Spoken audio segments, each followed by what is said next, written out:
Hello students, good morning to all of you. This is Sunny Dev and today I am going to discuss about Battle of Plassey.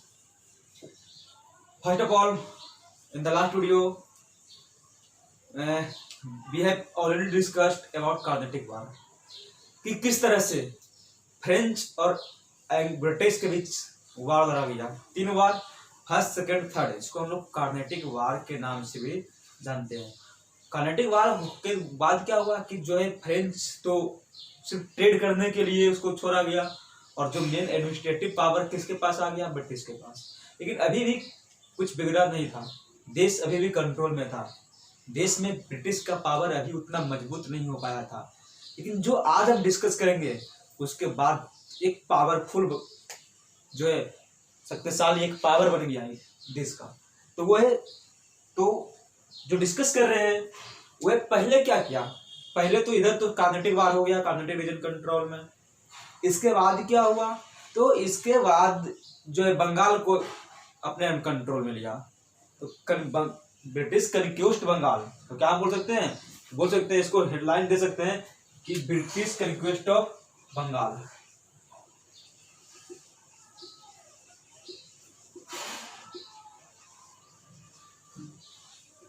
यानी बंगाल का जो है, बंगाल पर British का विजय। इसमें क्या हुआ था कि जब औरंगजेब के मरने के बाद जो है यहाँ पर ब्रिटिश धीरे धीरे उभरने लगा और एक मतलब कि एक नाम आता है शाह शुजा। क्या नाम आता है? शाह शुजा का नाम सुने होंगे। जो शाह शुजा के ये कौन था, तो बंगाल का सुल्तान था। कहता है कि 1651 में, कब? 1651 में शाह शुजा। तो ये शाह शुजा के कारण क्या हुआ था, तो शाह शुजा के परमिशन के बाद जो है बंगाल में वो अपना जो ब्रिटिश था वो एक फैक्ट्री स्टेब्लिश की थी। क्या स्टेब्लिश किया था कि शाह शुजा के परमिशन के बाद, शाह शुजा के परमिशन के बाद बंगाल में first British East India company बना था। कब बना था? First British East India company in Bengal. तो बंगाल में सुल्तान शाह शुजा के परमिशन के कारण 1651 में पहला ब्रिटिश ईस्ट इंडिया कंपनी बनाया गया था। इसके बाद क्या हुआ था, एक 1717 में एक इम्पोर्टेंट टर्म आता है। तो इसके क्या हुआ कि जब 16 से शाह शुजा के परमिशन था, इसके परमिशन के बाद तो इस्टेब्लिश कर दिया। लेकिन फिर क्या हुआ कि सुल्तानुद्दीन कालीकाता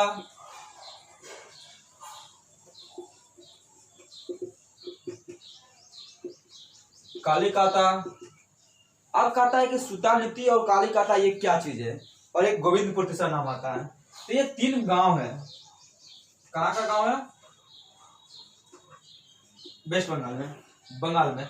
तो सुल्तानुद्दीन, कालीकाता और गोविंदपुर, ये तीन जगह पे क्या कर लिया, जमींदारी कर लिया। 1651 में शाह शुजा के परमिशन के बाद वो पहला ब्रिटिश ईस्ट इंडिया कंपनी बनाया ट्रेड करने के लिए। उसके बाद सुल्तानुद्दीन कलिकाता गोविंदपुर को अपना जमींदारी प्राप्त कर लिया ब्रिटिश। और क्या हुआ कि 1717 में फर्रुख सियार, कौन सियार? फर्रुख सियार। तो ये जो फर्रुख सियार ये कौन था, तो नाम सुने होंगे। मुगल एम्पायर का एक वहां का राजा था। इसे क्या है कि अकबर बाबर था। तो ये चूंकि औरंगजेब के मरने के बाद तो क्या हुआ कि औरंगजेब जब मरा तो उसके बाद जहांदार शाह आया, बहादुर शाह आया, जहांदार शाह आया। उसके बाद क्या आया, जहांदार शाह के बाद देखो औरंगजेब मरा, फिर आया बहादुर शाह, फिर आया जहांदार शाह, फिर आया फर्रुख सियार। तो 1707 में क्या हुआ, औरंगजेब मरा था। औरंगजेब 1707 में मरा था। कौन? औरंगजेब डेथ। तो औरंगजेब मरा तो ये औरंगजेब ने भी क्या किया था कि बहुत सारे प्रिविलेजेस दे रखा था। किसको? ब्रिटिश को, ताकि वो ट्रेड करे और टैक्स नहीं दे। और उसके बाद क्या हुआ कि फरमान जारी कर दिया। 1717 ने फर्रुखशाह क्या कर दिया, एक फरमान जारी किया। ये फरमान क्या होता है, तो रॉयल ऑर्डर है। ये क्या होता है, रॉयल ऑर्डर नहीं होता। पहले क्या था कि राजा ऑर्डर देता था कोई काम करने के लिए, कहता था कि राजा ने फरमान जारी किया है कि इसको बुलाया जाए, तो ऑर्डर दिया, एक लिखित ऑर्डर दे देता था, उसको बोल देते फरमान। तो ये फरमान अभी भी फरमान होता है इस्लामिक कंट्री में। तो ये फरमान जारी किया फर्रुखशाह, कब क्या, 1717 में। तो पहले से तो प्रिविलेजेस मिला हुआ था ही औरंगजेब के द्वारा। ये फरमान जारी करके फिक्स कर दिया कि without custom duties, without any tax British trade करेगा। समझ में आ रहा है कि ब्रिटिश ट्रेड करेगा, सामान को बंगाल में लाएगा और फिर बंगाल से सामान को बाहर ले भी जाएगा, एक्सपोर्ट भी करेगा, इंपोर्ट भी करेगा, और उस पर कोई टैक्स देना नहीं होगा ब्रिटिश वालों के लिए, ब्रिटिश ट्रेडर के लिए। कंपनी जो था without any tax, without any custom duties, वो क्या करेगा, वो मतलब कि ट्रेड करेगा। तो ये तो फर्रुखशाह कहाँ था, दिल्ली में बना हुआ था राजा, सेंटर पे था। अभी भी क्या होता है, अलग अलग स्टेट का अलग अलग होता है सीएम, लेकिन दिल्ली में बैठा हुआ है सबका जो हेड प्रधानमंत्री, सेंट्रल गवर्नमेंट। तो यहाँ पर तो ये तो दिल्ली से ऑर्डर दे दिया कि बंगाल में जो फरमान जारी किया, इस फरमान के तहत कोई भी टैक्स करेगा ब्रिटिश जो है, कोई भी टैक्स पे नहीं करेगा, कोई भी कस्टम ड्यूटीज पे नहीं करेगा। इसके बाद क्या हुआ कि भाई अब सेंट्रल गवर्नमेंट कोई भी टैक्स इम्पोज किया है तो किसी के लिए हितकारी, किसी के लिए नहीं, तो स्टेट में तो प्रॉब्लम क्रिएट होगा ही। और यहाँ का स्टेट में कौन था, अलीवर्दी खां था, अलीवर्दी खां। अब ये अलीवर्दी खां नवाब था, ये कौन था, नवाब था, ये नवाब था। अलीवर्दी खां जो नवाब था बंगाल का, ये बात इसको पसंद नहीं आई, और ये बात जब इसको पसंद नहीं आई तो इन्होंने क्या कर दिया, मना करना शुरू कर दिया, ट्रेड पे रोक लगाना शुरू कर दिया। तो ये सब चीज को, जो एक्टिविटीज, जो ब्रिटिश के द्वारा जो एक्टिविटीज हो रहे हैं, ये सब एक्टिविटीज को क्या कर दिया, उन्होंने मना कर दिया, वो कंट्रोल नहीं कर पाया। और क्या हुआ, लेकिन क्या हुआ कि जो मिस यूज कर रहा था, जो फरमान तो जारी किया, लेकिन फरमान का बहुत ज्यादा मिस यूज हो रहा था। और फिर क्या हुआ, हालांकि ये तो था बुजुर्ग व्यक्ति था, कोई दिक्कत नहीं हुआ, और ये क्या हुआ 1756 में डेथ हो गया इसका। क्या हुआ, नवाब अलीवर्दी खां का 1756 में डेथ हो गया। और डेथ होने के बाद क्या हुआ कि इसका एक पोता था, ग्रैंडसन था, कौन था, ग्रैंडसन। इसका नाम तो बहुत फेमस है, सभी लोग जानते हैं। ये ग्रैंडसन का नाम क्या है, तो ग्रैंडसन है वो है सिराजुद्दौला। क्लास 7 में भी लास्ट में आप लोग पढ़े होंगे कि किस तरह से ब्रिटिश अपना पावर एम्पायर जो मजबूत कर रहा था मुगल डिक्लाइनेशन में। तो ये अलीवर्दी खां का ग्रैंडसन था। अलीवर्दी खां डेथ कब हो गया, इसका डेथ हो गया 1756 में। ऐसी टाइम गद्दी पे बैठ गया, मतलब फिर नया नवाब कौन बना, नया नवाब बना वो था सिराजुद्दौला।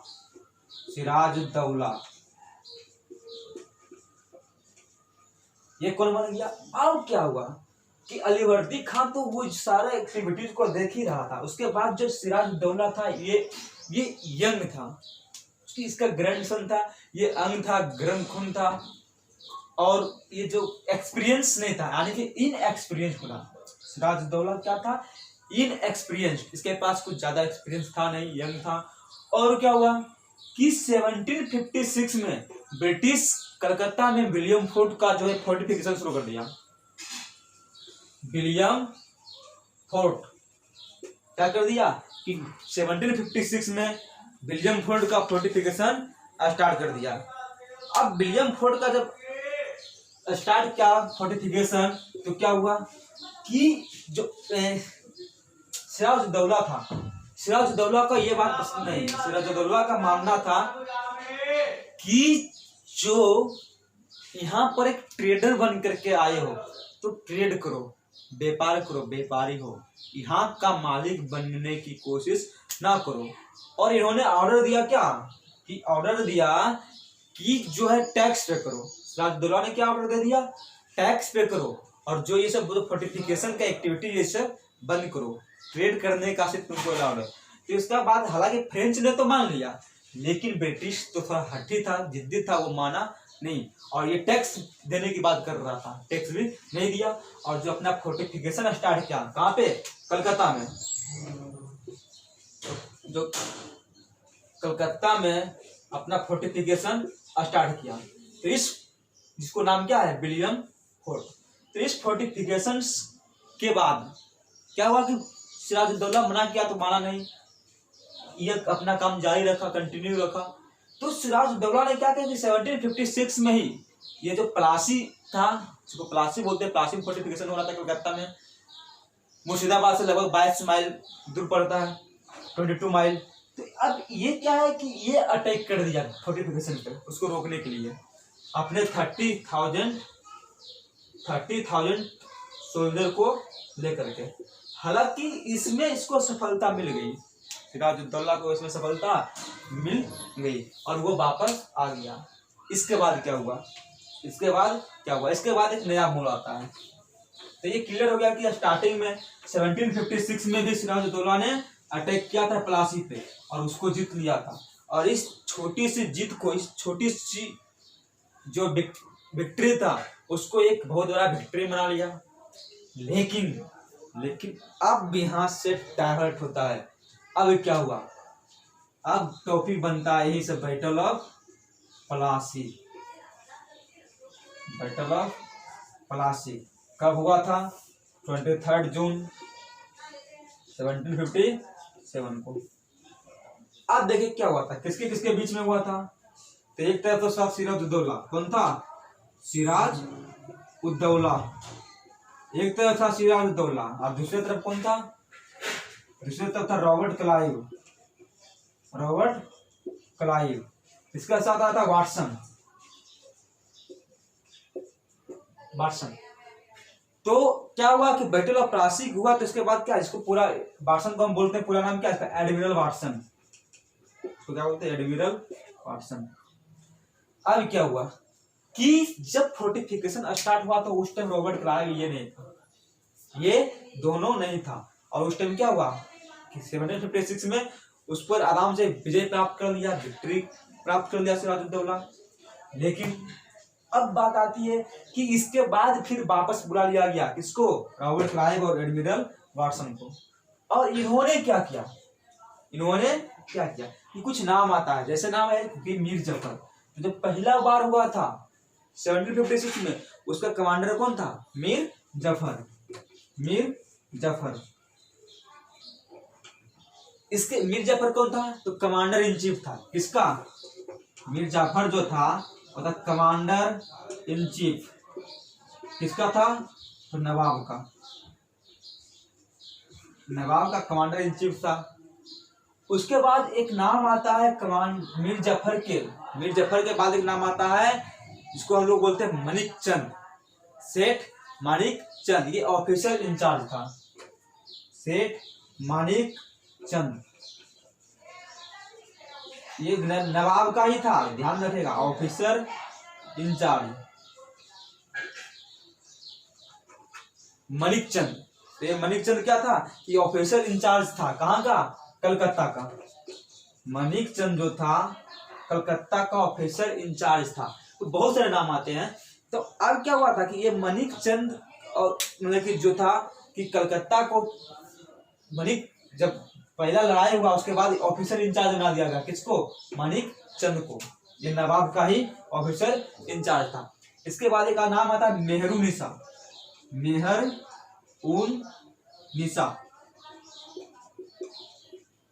किसी को लोग बोलते हैं घसेटी बेगम। क्या बोलते हैं, किसी को बोलते हैं घसेटी बेगम। ये कौन था, ये अलीवर्दी खां का बेटी थी, अलीवर्दी खां एल्डर डॉक्टर। तब बता सिराजुद्दौला कौन हुआ, बुआ। सिराजुद्दौला कौन हो गया, बुआ जी हो गई। अब हमेशा घर की लड़ाई होती है तो इसका मेन जो होती है, हेड होती है, वो कौन होती है, लड़ाई लड़वाने में, घर की लड़ाई, जो घर फोड़ने में जो हेड होती है वो होती है बुआ जी। अब ये बुआ जी है किसका? अली वर्दी खान का बेटे सिराजुद्दौला का बुआ जी। ये हो गया। इसके बाद एक नाम और आता है जो एक बैंकर था जिसका नाम था जगत सेठ। क्या नाम था? जगत सेठ। एक महान बैंकर था वहां का, कलकत्ता का। तो ये सब को क्या किया अब बताओ, क्यों बताया इतना नाम? कि रॉबर्ट क्लाइव ने मीर जाफर, मानिक चंद, मेहरुनिसा घसेटे बेगम और जगत सेठ, एक ओमचंद, ये सब कुछ नाम जो फेमस वहां का ऑफिसर्स थे, कमांडर इंचार्ज थे, ये सब को क्या कर दिया? एक कंस्पिरेसी बनाया, यानी कि इसके अगेंस्ट ये सब को अपने में मिला लिया, ये सब को अपने में मिला लिया। अब उसके बाद क्या हुआ कि जब आपस में सब मिला लिया और मीर जाफर को ऑफर दिया गया था कि यदि हम इस वार को जीतते हैं तो इसके बाद क्या करेंगे? तुमको हम यहाँ का नवाब बना देंगे। क्या बना देंगे? बंगाल का नवाब बना देंगे। अब लालच किसको नहीं लगता? मीर जाफर को लालच लग गया, ये इसको सपोर्ट करने, ये सब के साथ इसके तरफ मिल गया। लेकिन जो कंस्पिरेसी बोलते ना, ये कंस्पिरेसी का मतलब हो गया कि एक चाल चलना, उसके अगेंस्ट चाल चल दिया। तो अब सिराजुद्दौला यहाँ पर लड़ाई लड़ा, इसको कुछ भी ये सब बातें मालूम नहीं है। घर की भेदी हमेशा घर को बर्बाद करता है, ये सब घर वाले उसके तरफ मिल गए, इसको कुछ भी मालूम नहीं है, सिराजुद्दौला के कुछ भी मालूम नहीं। अब क्या हुआ कि जब लड़ाई की बात आई तो सिराजुद्दौला के बहुत सारे सैनिक लड़ने के लिए गए, तो सही में प्लासी में सब सैनिक खड़ा हो गए लड़ने के लिए, और अंग्रेज का, जो ब्रिटिश का, मात्र कुछ ही सैनिक था कंपनी का। अब लड़ाई स्टार्ट हुआ तो क्या हुआ कि जो मीर जाफर था, उसकी लड़ाई कमांडर पर डिपेंड करता है। कमांडर जब तक ऑर्डर नहीं देगा तब तक लड़ाई शुरू नहीं। और कमांडर जो था इसका कौन था? मीर जाफर। मीर जाफर जो था, और इन्होंने ऑर्डर ही नहीं दिया सेना को गोली चलाने का, लड़ाई करने का। और क्या हुआ कि वहां पर तो सब सिराजुद्दौला की साइड में, लेकिन जैसे ही युद्ध के मैदान में पहुंचा, बैटल फील्ड में पहुंचा, वो सब पलटी मार दिया, ब्रिटिश के साथ हो गया। तो इस कंडीशन में क्या हुआ कि सिराजुद्दौला, हालांकि सिराजुद्दौला के कुछ सैनिक ही थे जो कि एक नहीं बोलते हैं कि बहादुरी पूर्वक एक ब्रेवरी इसके साथ वार किए, लेकिन फाइनली क्या हुआ कि वार ये हार गया और सिराजुद्दौला को कैप्चर कर दिया गया। सिराजुद्दौला को कैप्चर कर दिया। और इसका जो बेटा था, मीर जाफर के बेटा के कहने पर सिराजुद्दौला को मार दिया गया, और मारने के बाद क्या हुआ? मीर जाफर वहां का नवाब बन गया। तो यहाँ तक ही बात नहीं रहती है। नवाब बनने के बाद अब क्या हुआ? ये जो बैटल ऑफ प्लासी था, क्या था? बैटल ऑफ प्लासी, ये फर्स्ट विक्ट्री था, एक जो बोलते हैं लार्ज विक्ट्री, एक मजबूत विक्ट्री था। और एक जब प्लासी का युद्ध जीत लिया ब्रिटिश ने, तो उसका मनोबल जो है, आत्म सम्मान बढ़ गया, मनोबल जो है बढ़ गया। और बढ़ने के बाद क्या हुआ कि नहीं कर रहा है, एक बार जीतने के बाद अब तो हम कर ही लेंगे।